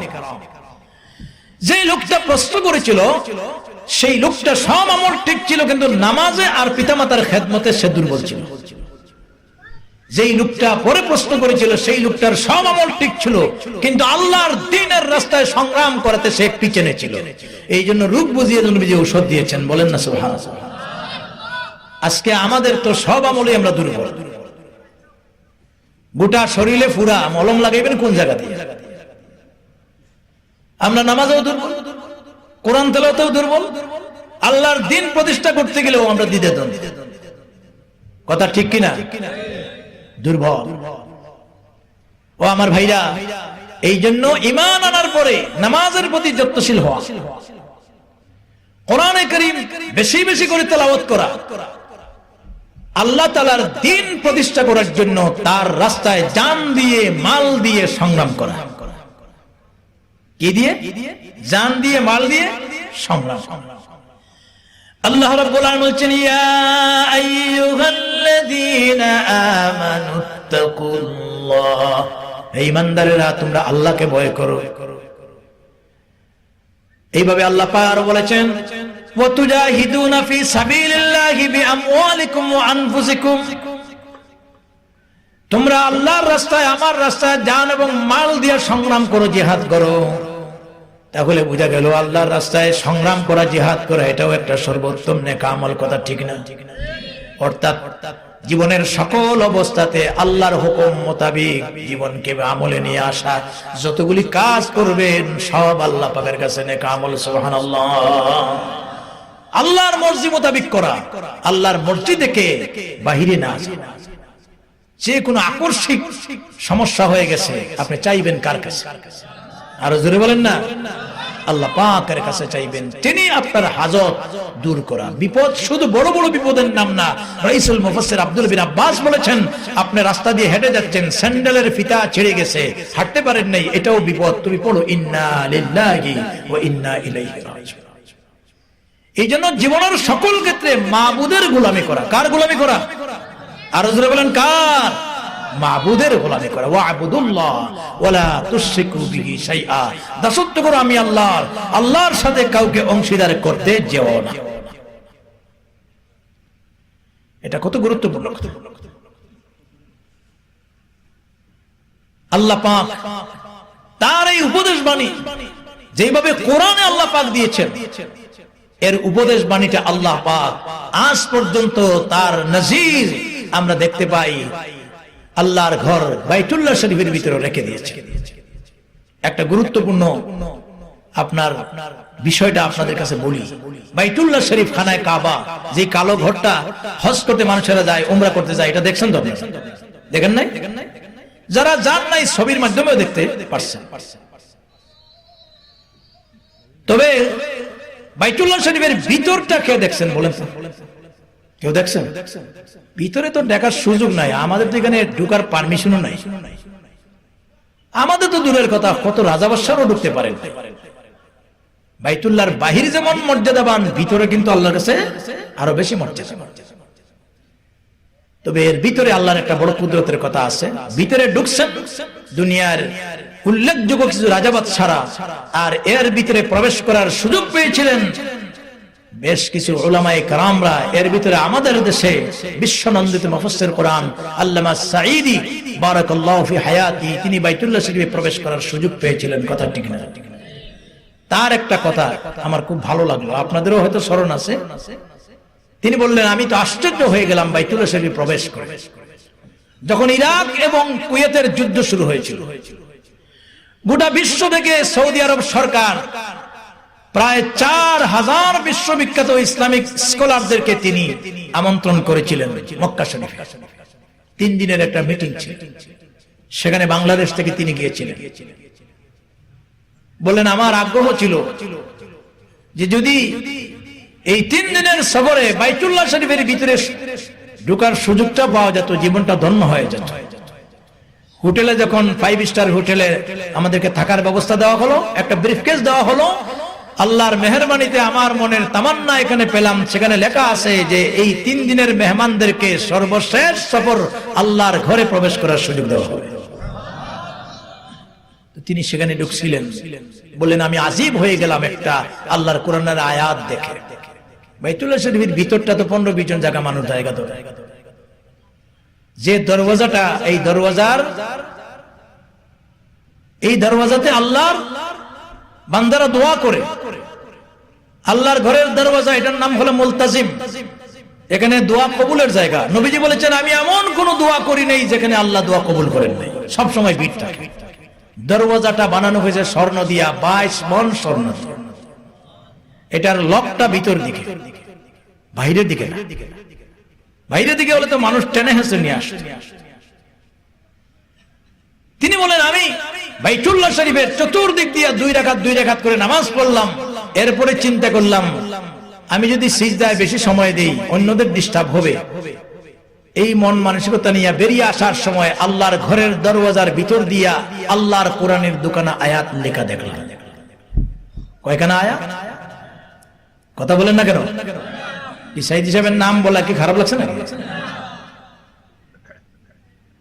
ভাইরা আমার, উলামায়ে কেরামের ভিতরে মত পার্থক্য এটা থাকবে, ইমামদের ভিতরে ছিল, কিন্তু এমন কোন উলামায়ে কেরাম হক্কানে আলেম নাই যারা দ্বীনের খেদমতে ত্যাগ এবং তিতিক্ষা দেন নাই।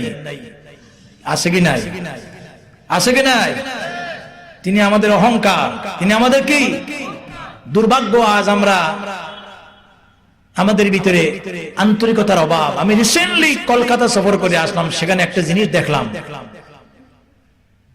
All India Muslim lawyer board এই নামে একটা সংস্থা, যেখানে সমস্ত সম্প্রদায়, সমস্ত মাসলকের আলেমরা এক হয়ে কাজ করছেন, ইন্ডিয়ার মতো রাষ্ট্র। কিন্তু আমাদের এখানে এক হওয়ার এখনো অভাব রয়ে গেছে।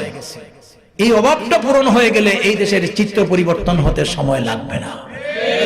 কথা ঠিক কিনা বলেন? এই জন্য মনটাকে ব্রড বানাতে হবে, মাইন্ডটাকে বড় বানাতে হবে। মতপার্থক্য থাকবে, কিন্তু সমস্ত উলামায়ে কেরাম থেকে শ্রদ্ধার সাথে দেখতে হবে। এই দেশের খেদমত যেভাবে কওমি মাদ্রাসা, দারুল উলুম দেওবন্দের লাইনে যে সমস্ত উলামায়ে কেরাম খেদমত করছেন, তাদের অনেক গুরুত্বপূর্ণ ভূমিকা রয়েছে। আবার আলিয়া মাদ্রাসার প্রতিষ্ঠার মাধ্যমে যে সমস্ত আলেমরা বেরিয়ে এসেছেন, তারাও দিনের অনেক খেদমত করেছেন, তাদের অবদান আছে কিনা? আমি তার ব্যাপারে খুব ভালো, আমার মনের ভিতরে একটা জিনিস, তিনি একটা উত্তর দিয়েছিলেন যে আমার 2টা চোখ আমার কাছে এইভাবে সমান, আলিয়া এবং কওমি দুই লাইনের আলেমরা আমার কাছে সমান। এবং তিনি বলেছেন আমি শামসুল হক ফরিদপুরি রহমতুল্লাহ আলাইহির খেদমত করেছি হজে, তাকে হুজুর পানি দিয়েছি। পীরজি হুজুর রহমতুল্লাহ আলাইহি তার হাত পা টিপে দিয়েছি। চট্টগ্রামে গেলে আমি হাটহাজারী পটিয়া মাদ্রাসায় হুজুরদের কাছে দোয়া নিয়েছি। এত বড় নন্দিত আলেম হয়ে তার ভিতরে যে বিনয় এবং বিনম্রতা, এই জন্য আল্লাহ পাক তার মর্যাদা অনেক উপরে নিয়ে গেছেন। আল্লাহ এই মজলুমকে মুক্তির ব্যবস্থা করে দেন, বলে না আমিন। আল্লাহ আলিম ওলামাদেরকে এক এবং নেক বানিয়ে দেন, বলে আমিন। কথা বুঝছে? যাই হোক, যেই কথাটি বলছিলাম, যেহেতু ওনার মাধ্যমে একটা জিনিস পেয়েছি খুব গুরুত্বপূর্ণ, এই জন্যই ওনার রেফারেন্স দিয়ে কথা বললাম। তিনি বলছেন আমি বাইতুল্লাহ শরীফের দরওয়াজায় দুইটা জিনিস, দুখানা আয়াত লেখা দেখলাম। কয়খানা আয়াত? কি খারাপ লাগছে নাকি? বিরক্তি হচ্ছে? একখানা আয়াত হলো আল্লাহ রাব্বুল আলামিনের আয়াত লেখা, ওয়া ক্বালা দুউনি আস্তাজিব লাকুম। আল্লাহ পাক বলেছেন বিপদের সময়, মুসিবতের সময়, যে কোনো অবস্থাতে তোমরা আমার শরণাপন্ন হও, আমারে ডাকো, আমি তোমাদের ডাকে সাড়া দেব। আল্লাহরে ডাকবেন, আল্লাহ ডাকে সাড়া দেন কিনা? অবশ্যই। এবং আল্লাহ বান্দার কসম কাছে। কোরআনে কারিমে দেখবেন প্রায় জায়গাতে নবীকে প্রশ্ন করা হয়েছে সৃষ্টি জাতির ব্যাপারে, আল্লাহ জবাব দিয়েছেন নবীরে দিয়ে। কিন্তু একটা জায়গায় আল্লাহর ব্যাপারে প্রশ্ন করা হয়েছে, আল্লাহ নবীরে না দিয়া নিজে জবাব দিয়েছেন। যেমন আল্লাহ পাক বলেছেন ইয়াসআলুনাকা আনিল আহিল্লাহ, হে নবী আপনাকে চন্দ্র সম্পর্কে জিজ্ঞাসা করা হয়, চন্দ্র জিনিসটা কি? কুল হিয়া মাওয়াকিতু লিন্নাস, আপনি জবাব দিন চন্দ্র হলো মানুষের জন্য একটা ক্যালেন্ডার। ইয়াসআলুনাকা আনিল হাইদ, আপনাকে মা বোনদের মাসিক সম্পর্কে তারা জিজ্ঞাসা করে, কুল হিয়া আযা, আপনি বলে দিন। ইয়াসআলুনাকা আনিল খামরি ওয়াল মাইসির, এইভাবে মদ আর জুয়া সম্পর্কে আপনার কাছে জিজ্ঞাসা করা হয়, কুল ফীহিমা ইসমুন কাবীর। কোরআন স্টাডি করে দেখবেন যত জায়গায় প্রশ্ন করা হয়েছে ইয়াসআলুনাকা বলে, তত জায়গায় আল্লাহ জবাব দিয়েছেন কুল, আপনি জবাব দেন। সুবহানাল্লাহ বলবেন না? কিন্তু এক জায়গায় কি চমৎকার কথা, আল্লাহ যে মানুষের কত কাছে, আল্লাহ যে মানুষকে কত ভালোবাসে। শুধুমাত্র একটা জায়গায় ওয়াইযা সাআলাকা ইবাদি, পড়েন সবাই, ওয়াইযা সাআলাকা ইবাদি আন্নী ফাইন্নী করিব, আমার বান্দা যদি আমার সম্পর্কে জানতে চায়, আল্লাহ এখানে বলেন নাই কুল, আপনি জবাব দিন। আল্লাহ নিজে জবাব দিয়েছেন যে আমার বান্দার জানা উচিত আমি তো তার একদম নিকটবর্তী। আসতে বলেন সুবহানাল্লাহ, আর জোরে বলেন না সুবহানাল্লাহ। এখানে আল্লাহ বলেন নাই কুল, যে আপনি বলে দিন। আল্লাহ বলছেন নিজে। আয়াতের ব্যাখ্যায় মুফাসসিরিন কিরাম লিখেছেন সৃষ্টিরাজির ব্যাপারে যত প্রশ্ন করা হয়েছে আল্লাহ জবাব দিয়েছেন নবীরে দিয়ে। আল্লাহর ব্যাপারে যখন বান্দা জানতে চাইছে, তো আল্লাহ মাঝখানে নবীরেও সুযোগ দেন নাই, তিনি নিজে জবাব দিয়েছেন। এর দ্বারা বুঝাইতে চাচ্ছেন আমার বান্দা হলো আমার গোলাম, আমি তার মাবুদ। মাবুদ যে গোলামের একদম কাছে, এই জন্য মাঝখানে নবীরেও সুযোগ না দিয়া আমি নিজে তার হইয়া জবাব দিয়ে দিলাম। আওয়াজ দিয়ে জোরে শুনে বলেন সুবহানাল্লাহ। এই আয়াত কানা বাইতুল্লাহ শরীফের দরওয়াজার ভিতর দিয়ে লেখা আছে, আমারে ডাকো, আমার কাছে সাহায্য চাও, আমি তোমাদের ডাকে সাড়া দেব। সুবহানাল্লাহ। এটা হলো একখানা আয়াত। আর আরেকটা আয়াত আছে সূরা কুরাইশের। খারাপ লাগতেছে নাকি? খারাপ লাগতেছে? কিচ্ছা টিচ্ছা তো বলতেছি না। আরেকখানা আয়াত আছে সূরা কুরাইশের, লিইলাফি কুরাইশিন ইলাফিহিম, পড়েন সবাই, লিইলাফি কুরাইশিন ইলাফিহিম রিহলাতাশ শিতাই ওয়াস সাইফ ফালইয়াবুদু রাব্ব হাযাল বাইতিল্লাযী আত'আমাহুম মিন জু' ওয়া আমানাহুম মিন খাউফ। আল্লাহ পাক কুরাইশের দুখানা আয়াত, সেখানে এই আয়াতগুলি লেখা আছে ফালইয়াবুদু রাব্ব হাযাল বাইত, তোমরা এই ঘরের মালিকের ইবাদত করো। এই কালাঘরের মালিকটাকে কে? আরো জোরে বলি কে? আল্লাহর নামটা আসছে না কেন? জোরে বলেন না কে? আল্লাহ রাব্বুল আলামিন। তো আল্লাহ বলছেন ফালিয়াবুদু, দাসত্ব করো, ইবাদত করো। ফালিয়াবুদু রাব্ব হাযাল বাইত, এই ঘরের মালিকের। তো এই ঘরের মালিক হলেন আল্লাহ, অর্থাৎ আল্লাহর দাসত্ব করো। যদি এই ঘরের মালিকের দাসত্ব করো, এই ঘরের মালিকের যদি ইবাদত করো, এই ঘরের মালিকের যদি গোলামি করো, তাহলে কি হবে?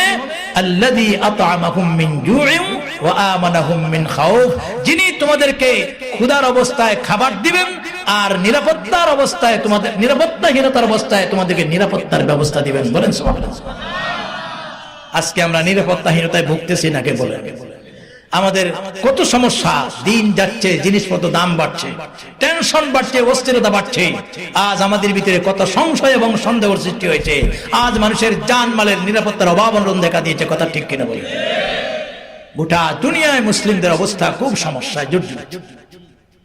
আমরাও যে খুব একটা ভালো অবস্থায় আছি তা না। আমি মাঝে মাঝে উদাহরণ দিই। আমাদের অবস্থাটা এমন, ওই যে একজন মহিলা গর্ভবতী হয়ে ডাক্তারের কাছে গিয়েছিল।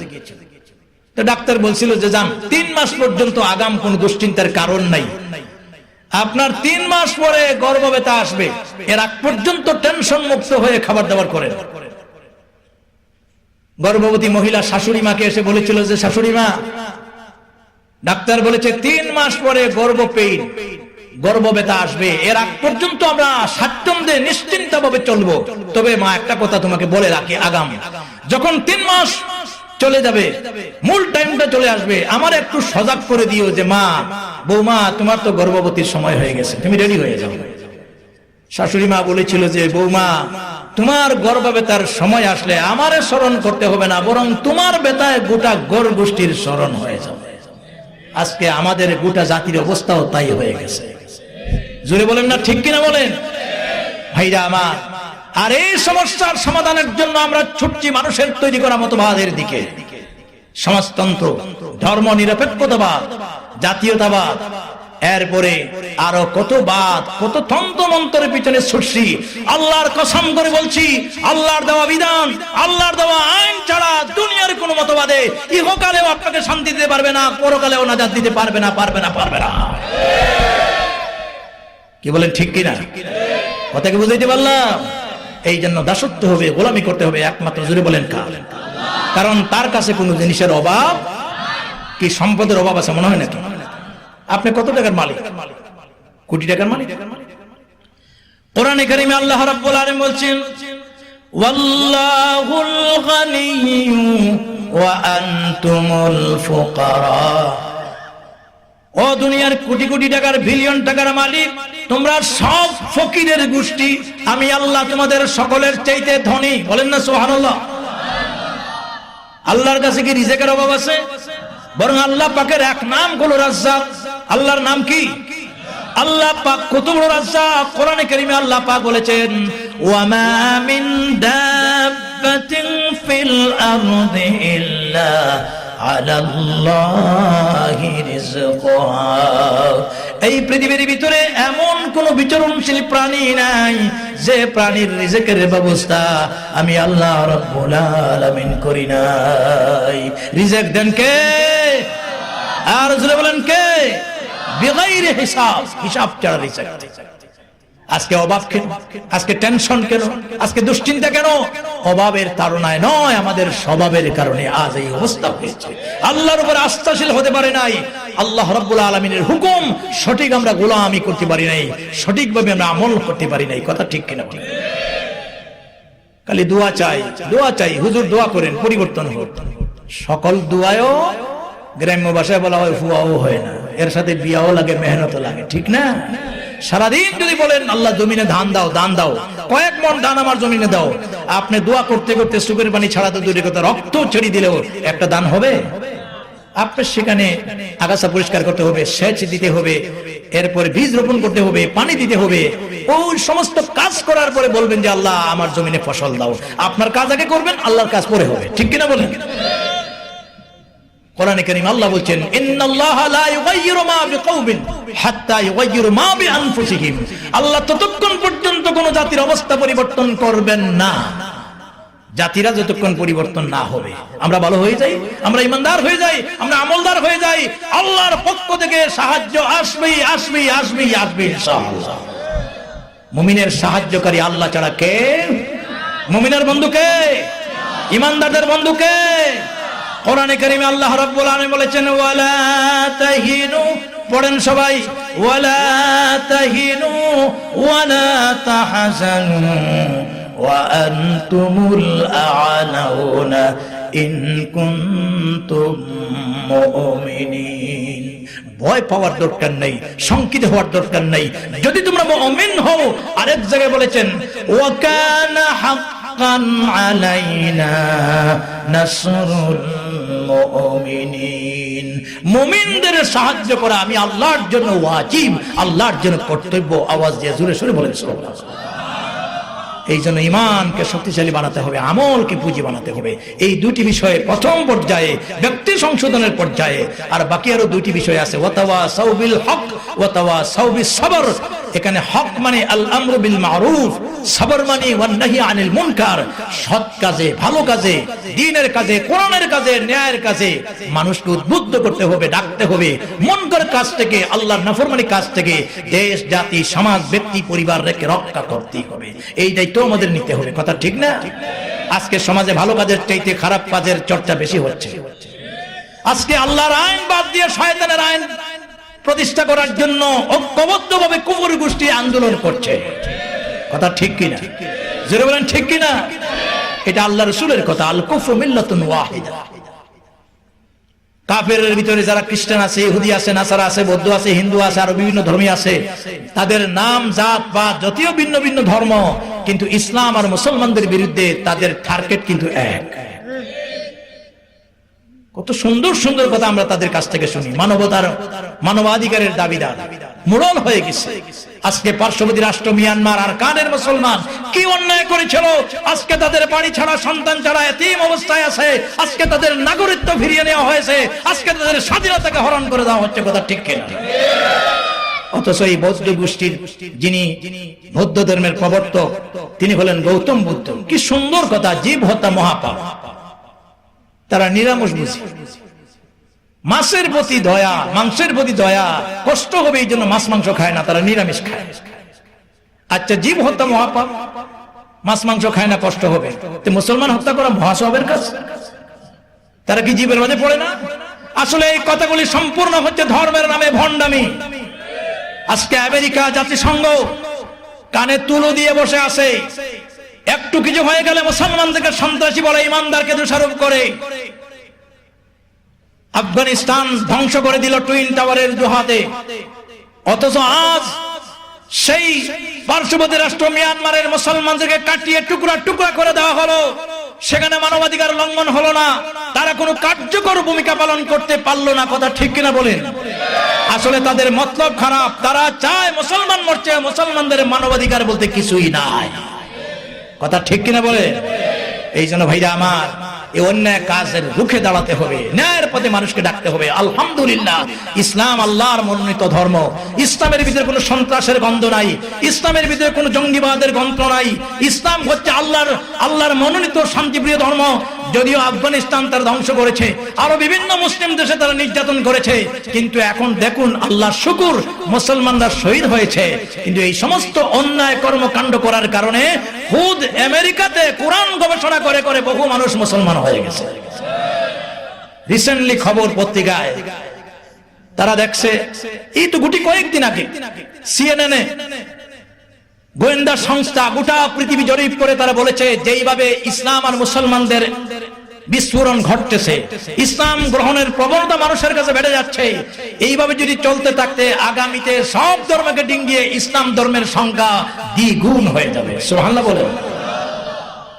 এই জন্য ভাইরা আমার, আজকে এই কথাগুলি মানুষকে বুঝাতে হবে, ইসলামের কথাগুলি বুঝাতে হবে। অন্যায় কাজ থেকে, মুনকার কাজ থেকে জাতিকে রক্ষা করার দায়িত্ব অবশ্যই অবশ্যই আমাদের নিতেই হবে। ঠিক কিনা? ঘরে বসে চললে হবে না। একটা উদাহরণ দেই, সময় কম, মাত্র 10 মিনিট আছে। রাসূল করিম সাল্লাল্লাহু আলাইহি ওয়াসাল্লাম বুখারী শরীফে एग्जाम्पल দিয়েছেন। তিনি বলেছেন, মনে করে একটা দুতলা জাহাজ, নিচতলায় আছে সাধারণ প্যাসেঞ্জার, উপর তলায় আছে ভিআইপি। বড় বড় জাহাজ সিলেটে নাই, আছে ঢাকার সদরঘাট, লঞ্চ ঘাট। এখন যারা নিচতলার প্যাসেঞ্জার, এর একটা স্ট্যান্ডিং টিকিট, কোনো মতে দাঁড়িয়ে যাওয়ার মতো একটা টিকিট কিনছে, বসারও ব্যবস্থা নাই।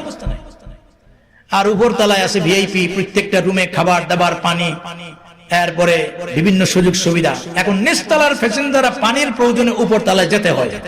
ওরা বাধা দেয় যে তোমরা এখানে আসো না, আমরা কিন্তু ভিআইপি টিকিট কিনছি, সুতরাং তোমাদেরকে পানি দেওয়া যাবে না।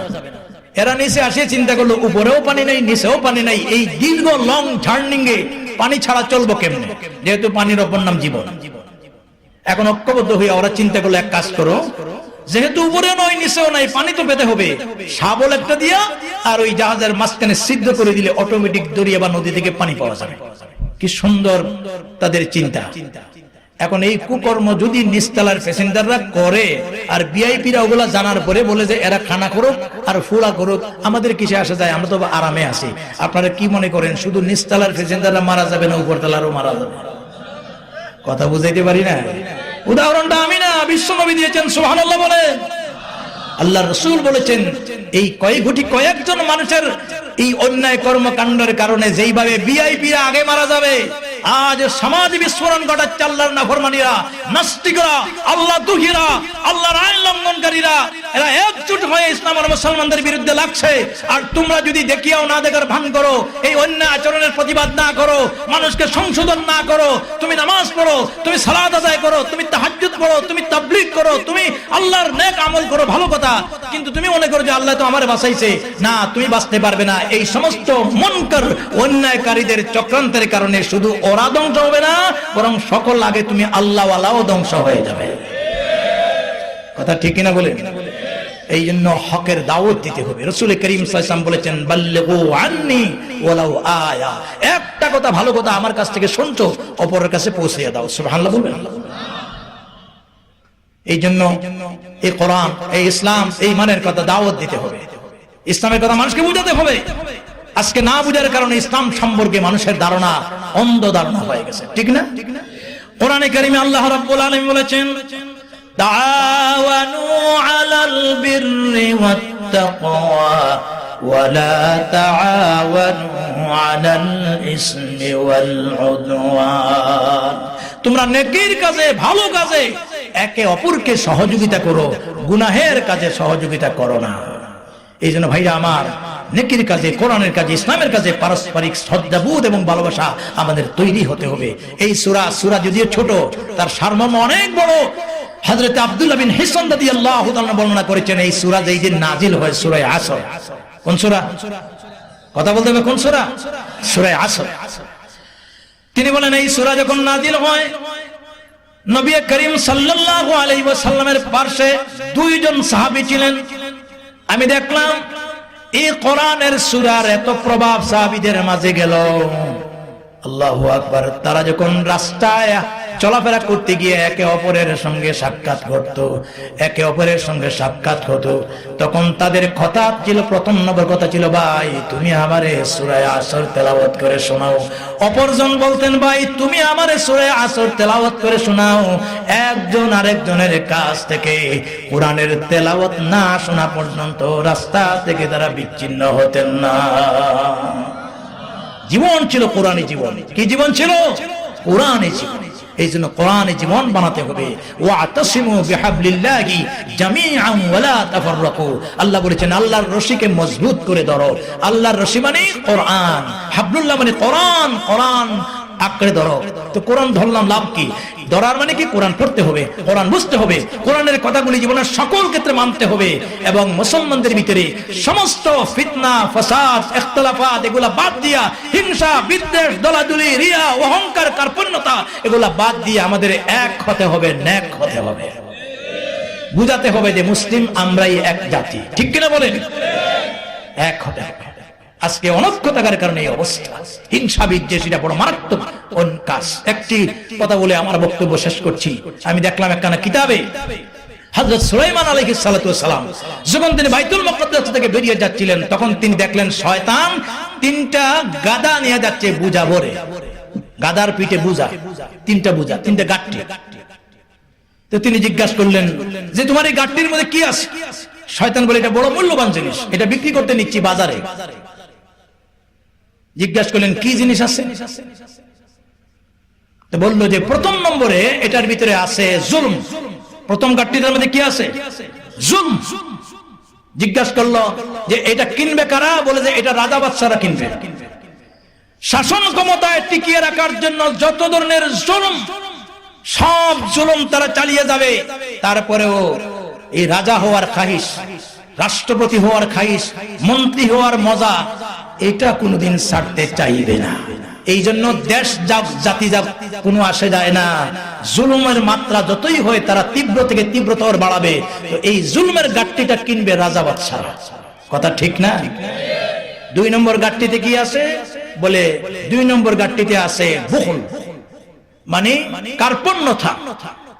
এটা কারা কিনবে? বলে যে এটা কিনবে ধনীরা, সম্পদশালীরা চাইবে আরো চাই, আরো চাই, কিন্তু আল্লাহর রাস্তায়, ভালো রাস্তায় ব্যয় করবে না। আর 3 নম্বর গাঠটিতে কি আছে?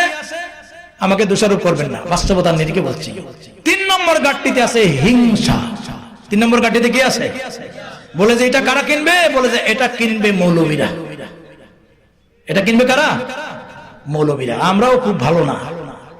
আজ সমাজের যে অবস্থা, আমরা সেই অবস্থাটিকে লক্ষ্য না করে কুটিনাটি বিষয় নিয়ে আসি, ফতোয়াবাজ করছি রাস্তার অলিতে গলিতে, নিজের ইচ্ছা স্বাধীন কাউকে মুসলমান থেকে খারিজ করে দিচ্ছি, ফতোয়ার ঠিকাদারি নিয়ে গেছি। ফতোয়া একটা গুরুত্বপূর্ণ বিষয়, এটা মুফতিদের কাজ, এবং রাস্তাঘাটে আনাচে কানাচে যাকে মনে চায় তাকে ইসলাম থেকে খারিজ করা, এই ঠিকাদারি আল্লাহ পাক কোনো মুফতিকে দেন নাই। কথা ঠিক কিনা বলেন? এই জন্য হিংসা বিদ্বেষ থেকে আমাদের বেরিয়ে আসতেই হবে, এক হতে হবে, ন্যাক হতে হবে, কোরআনওয়ালা জিন্দেগি বানাতে হবে। সূরাতুল আসরের এই 4টা বৈশিষ্ট্য মুমিনদের মাঝে আসুক। এই কথাগুলি আমাকে সহ গোটা জাতিকে, গোটা মুসলিম জাতিকে, ভাই বোনদেরকে আমল করে পরিশুদ্ধ হয়ে সঠিক ইমানদার হয়ে জীবন যাপন করে আল্লাহর দরবারে যাওয়ার তৌফিক দিন। আবারও আওয়াজ দিয়ে জোরে সোরে বলি আমিন। এই আশাবাদ ব্যক্ত করে আমি আর কথা বাড়াতে গেলাম না, অনেকক্ষণ কথা বলেছি। আল্লাহ তাআলার কাছে দোয়া করি আজকে 16 বছরের মতো এই ঈদগাহ ময়দানে, কাদিপুর ঈদগাহ ময়দানে যে মাহফিল খাদিমুল কোরআন পরিষদ খেদমত করে যাচ্ছে, এটাকে আল্লাহ কবুল করুন। এই ময়দানে কিয়ামত পর্যন্ত অব্যাহত রাখুন। আল্লাহ তাআলা এই মাহফিল আমাদের সকলের হেদায়েত এবং নাজাতের জরিয়া বানিয়ে দিন। আবারও আওয়াজ দিয়ে বলি আমিন। ওয়া আখিরু দাওয়ানা আনিল হামদুলিল্লাহি রাব্বিল আলামিন। মুখতাসর দোয়া হবে, দুরূদ শরীফ পড়ে নেন। সাল্লাল্লাহু আলা সাইয়্যিদিনা ওয়া মাওলানা মুহাম্মদ ওয়া আলা আলিহি ওয়া আসহাবিহি ওয়া সাল্লাম। আল্লাহুম্মা আমিন। আলহামদুলিল্লাহিল্লাযী হাদানা লিহাযা ওয়া মা কুন্না লিনাহতাদিয়া লাউলা আন হাদানা আল্লাহ। লাকাদ জাআত রাসূলু রাব্বিনা বিল হক। ربنا ظلمنا أنفسنا وإن لم تغفر لنا وترحمنا لنكونن من الخاسرين. ربنا لا تزغ قلوبنا بعد إذ هديتنا وهب لنا من لدنك رحمة إنك أنت الوهاب.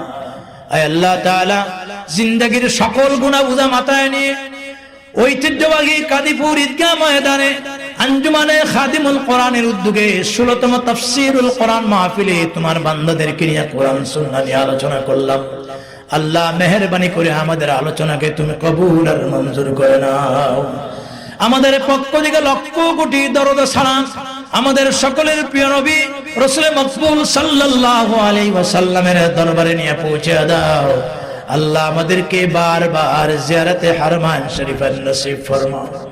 আয় আল্লাহ তাআলা, যারা বিমারি বাসা বাড়িতে, হাসপাতালে, মেডিকেলে, ক্লিনিকে সকল বিমারীদের শিফা দান করো। আমাদের গুনাহের কারণে মেডিকেলে নিয়ে শোয়াইও না, আমাদের নাকে আর মুখে পাইপ লাগাইও না, আমাদেরকে অপারেশন থিয়েটারে প্রবেশ করাইও না। যতদিন জমিনে রাখো সুস্থ শরীরে রেখে তোমার খাটে গোলামি করার তৌফিক দিও। আল্লাহ ঋণদারকে ঋণ মারার তৌফিক দাও, ব্যবসায়ী ভাইদের ব্যবসার ভিতরে বরকত দাও, চাকরিজীবীর চাকরির ভিতরে বরকত দাও। আয় আল্লাহ, এই মুহূর্তে স্মরণ হলো জনম দুঃখিনী মা বাপের কথা। আল্লাহ, আমাদের অনেকের আব্বা নাই, অনেকের মা নাই, বিজ্ঞ বিজ্ঞানের যুগে পটন টিপলে পৃথিবীর এক প্রান্ত থেকে অপর প্রান্তর খবর নেওয়া যায়। 3.5 হাত মাটির নিচের খবর আমরা কেউ জানি না। ও দয়াল আল্লাহ, আমাদের মুরব্বিয়ানে কেরামদেরকে মাফ করে দাও আল্লাহ, তাদের কবরখানাকে জান্নাতের বাগান বানায়া দাও। রব্বিরহামহুমা কামা রাব্বায়ানি সগীরা। আল্লাহ আমাদের আত্মীয়স্বজনকে ক্ষমা করে দাও। ইয়া আল্লাহ, অত্র অঞ্চলের আশেপাশে যত গোরস্থান আর কবরস্থান আছে সমস্ত মর্দাগানদের মাফ করে দাও। তামাম বিশ্বের যত মুমিন মুমিনাত কবরবাসী আল্লাহ সবাইকে মাফ করে দাও। আল্লাহ বিশ্বের মজলুমদেরকে হেফাজত করে নাও। আল্লাহ আমাদের প্রিয় মাতৃভূমি বাংলাদেশের ভূখণ্ডে তোমার খাস রহমত আর বরকত নাজিল করো। আল্লাহ এদেশের সুজলা সুফলা খ্যাত আমার ইন্ডাস্ট্রি ফ্যাক্টরির ভিতরে বরকত দান করো।